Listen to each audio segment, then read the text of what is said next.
Joining us now is Hazami Barmada in Ocean Springs, Mississippi.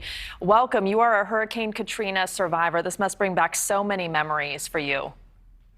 Unfortunately, way too many memories and feeling a lot of PTSD, if I could call it that, and just kind of the fear of, what could this do and how does it compare to Hurricane Katrina? Yeah, I can't even imagine what you went through. I understand you lost everything in Katrina, and now there are going to be so many others in that same position. What do you think when you think of their fate, and what is your advice to them?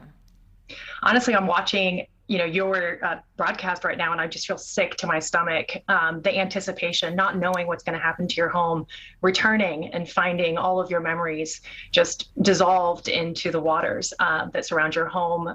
We would dig through the streets trying to find leftover belongings of our family, and I just don't wish that on anyone. And I know that will be the fate of a lot of people as they return to their homes and see what destruction actually took place and what destruction happened. And quite frankly, for those that are out there that are listening and supporting others, find ways to show up and support people through these processes. Losing everything is hard, and being able to support someone through that process is not something that is a very easy process to do. So show up in every way that you can. It means so much to people that go through these types of losses. Yeah, I remember during Katrina, I was in California, and people were basically refugees were coming to California and other states as well to find a place to live and to depend on the generosity of others.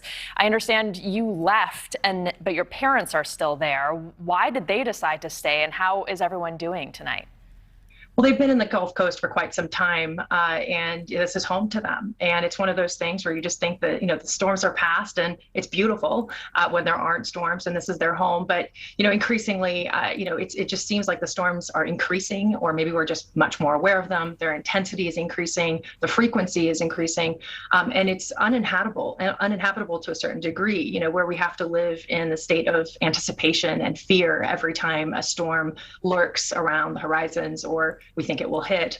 And so, at some point, I think, as you're starting to approach hurricane preparedness, you don't know, is it going to wipe out your home? Is it not? And that's what we've been feeling all day, watching the storm slowly. Around 4 p.m. is where the winds picked up, and the severity of the storm we started to feel with a lot of rain, a lot of wind, a lot of howling outside the windows. And every couple of minutes we just run to look out the back to see, is it flooding? How close is it getting? When will it come in? And it's those feelings that just, I don't know what to do with, and I don't think I ever will know what to do with. I can't imagine the level of anxiety you all must be suffering right now. And the important thing is that you're safe. I hope your friends and family are safe as well. And we appreciate you joining us tonight. Thank you. Thank you all. Thank you.